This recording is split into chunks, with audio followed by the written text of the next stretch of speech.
Peace for Ukraine or Ukraine.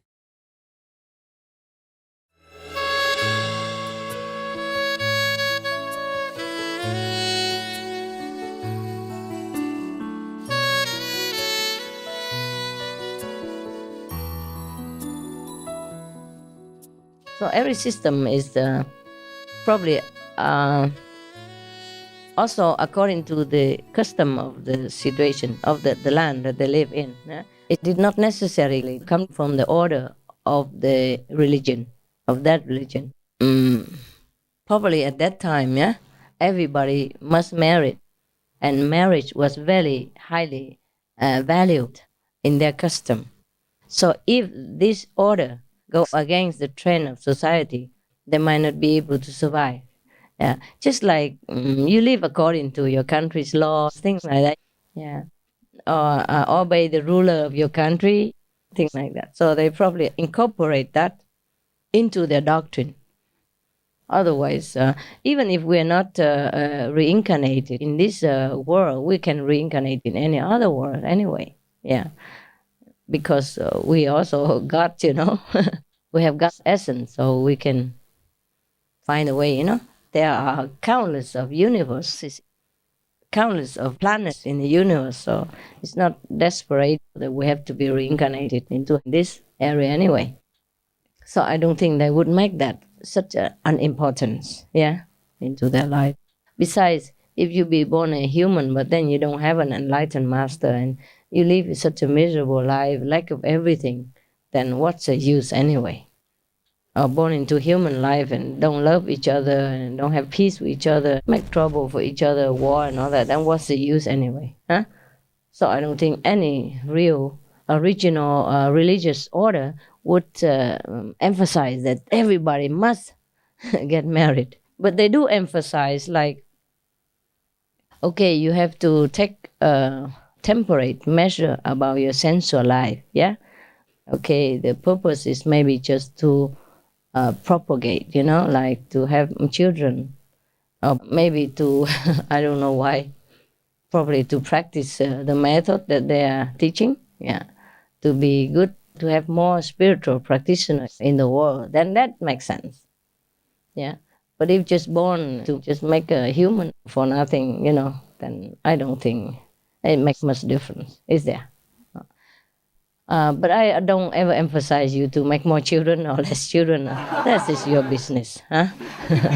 Okay?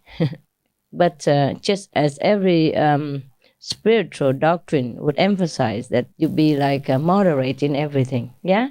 Even in eating, drinking, or socializing, moderate. So also in marriage life, we have to be like moderate. Yeah, that's it. Huh? Okay?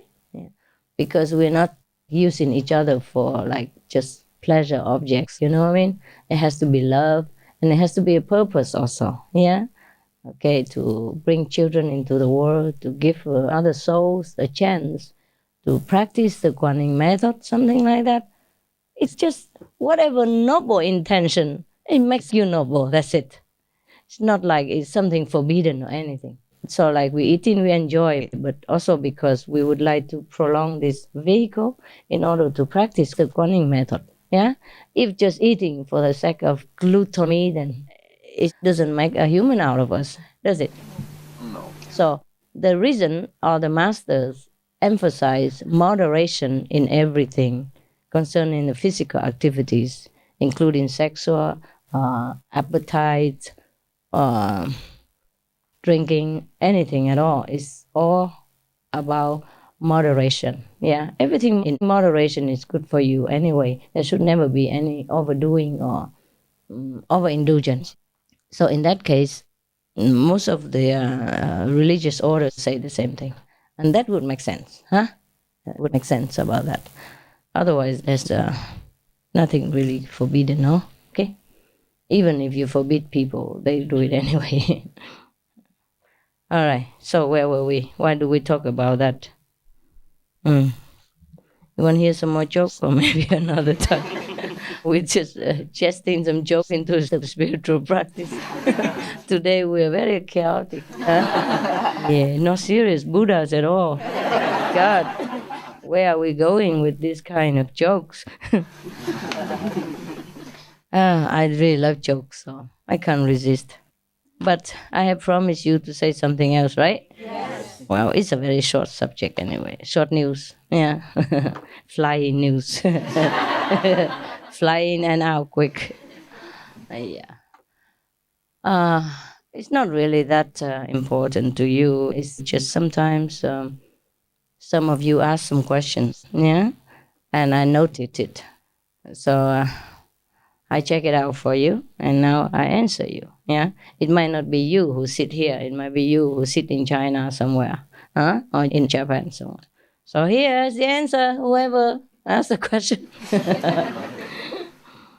Okay, according to my research, yeah, which has no proof, no evidence, no scientific approval, nothing. Okay, so you take it or you don't take it. Very simple. No cost, is free.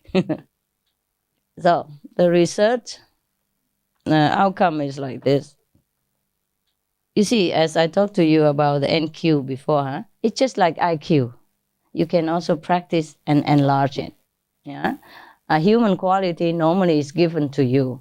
NQ, like noble quality, was also given to you before you were born. Yeah, according to what you had from last life, this is left over. That's what you get.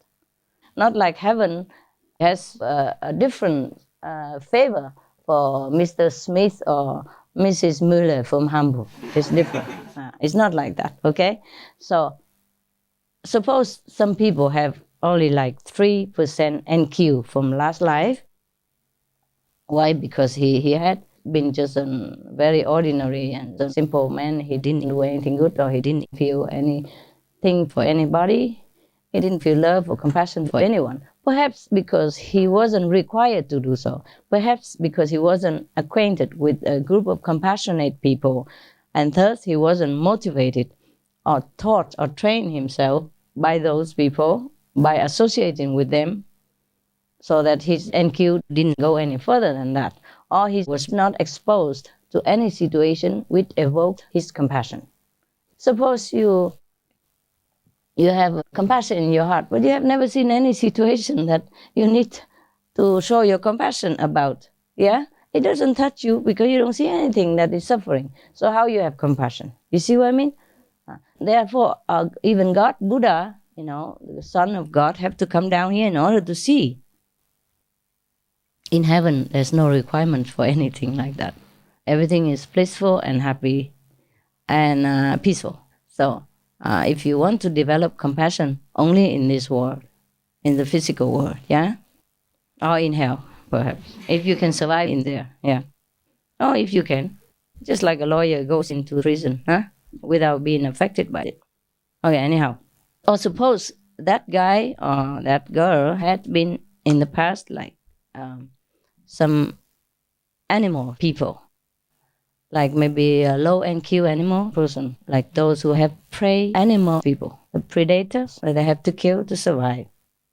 Those are lower NQ than other animal people. The very peaceful animal people, like the elephant people, for example, they have 30% NQ. Well, one of our most revered religious leaders has about that much. Don't blame him. He has no chance to see any suffering things.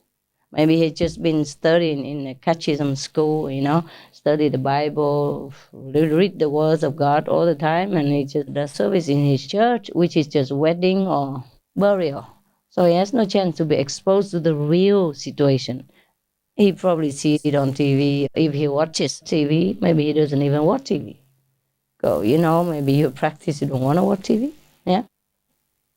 Or he reads the newspaper and so people died, but it's not him who died. It's not him who has pain. So he doesn't understand it. So he doesn't develop his NQ that much. Yeah. So to develop NQ, you just take what you have, the capital gain, the capital that you had before you were born. It will be with you at the time of birth, and it will continue to be with you unless you use it to maximize, to multiply it, okay?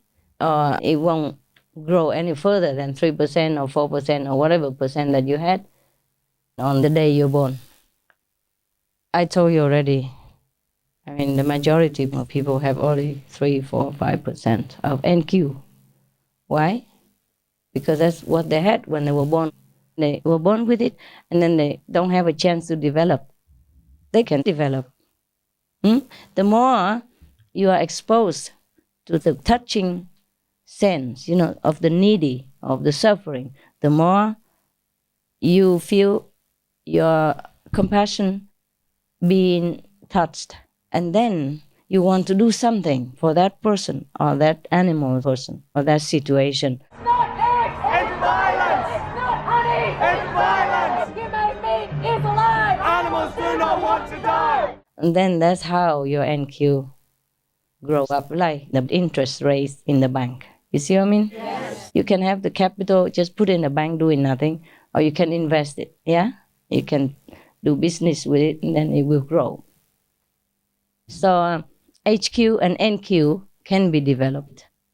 It's inborn, but then it can be developed. And like everything else, the more you use it, the more you have it. It's funny. Not like the more you use it, the more you don't have anymore. It's not like that.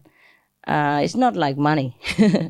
The more you give, the more you don't have. Yeah, but it's not material things. These things. The more you use, the more you have. So saints are developed from ordinary people. It's like that. It's not like everybody was born with 300% of NQ. Oh, there are such people. Not in our group, except one person. Yeah, for example, in our group we have maximum one person. The maximum at the moment is 60% NQ. Many of you have only 3, 4, 5, 6, 10%, 15, 20, 30%. It's very good already. But you are expanding it. You see, that's the difference. Because you are exposed to the teaching. It's like nourishment for the NQ. If you're exposed to some other different situations, your NQ might even be less or just stand still. Yeah? If you are exposed to noble teachings and you know how to do it, you get about to do it, and then it really becomes real.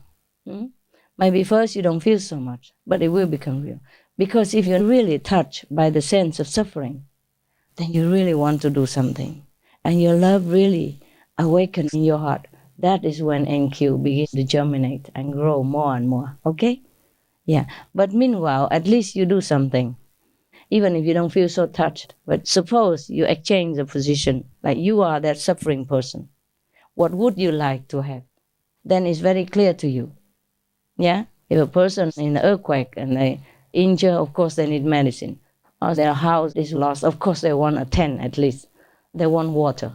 They want clothes because they lost everything. Just exchange your position. Then you know exactly what to do and how you feel. Even if you don't feel exactly like the person who is affected, you begin to be more identified with each other. You'll be one with each other, and then you will feel more and more what other people feel. You see? But God will put a break somewhere so that you don't suffer too much. Otherwise, if you suffer like everybody else overwhelmingly, then you cannot bear. I mean, the inside feeling, and you cannot bear. Oof. I'm surprised. I'm not really surprised. That the people who people revere a lot, at the top of religious orders, don't have that much NQ. Also not enough, not much HQ, human quality. Because if they are just there from birth or from inheritance, or from tradition, then that doesn't develop their noble quality or compassion. Compassion and noble quality have to be in real life, real action, real exposure to suffering. I mean, not yourself maybe, but to see somebody else suffer. Yeah? And then something will be awakened in you, the love that is pure and unconditional, a true love. Then your NQ will develop. Even if you're not doing anything much for that person, of suffering, just your sympathy, your desire to do something. Even you cannot do anything, but your desire to do something to lessen the suffering of that person in front of you, that is already a good potential nutrition for your NQ. Yeah? Okay. So do not feel afraid of suffering, or do not feel afraid to help other people, because it's only good for you.